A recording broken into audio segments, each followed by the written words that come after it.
Chris, ça va?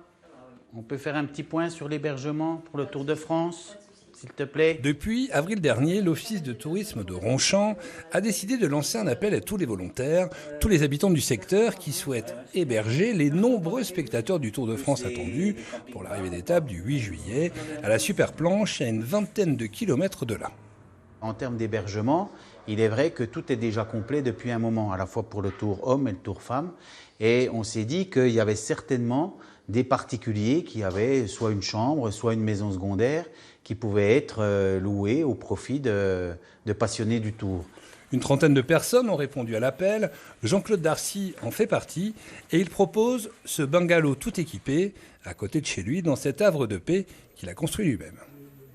Donc, qui est tout équipé, lave-vaisselle, four, machine à laver, frigidaire, bien sûr, four, micro-ondes. Tout est prêt pour accueillir les touristes du Tour, une découverte du département chez l'habitant pour vivre cet événement. Je me suis dit, c'est fantastique, cette idée était géniale, parce que ça peut permettre de faire connaître la région, parce que c'est vrai que la Haute-Saône, on n'est pas très connu, et je me suis dit, il faut vraiment faire ci. Et je suis carrément investi là-dedans.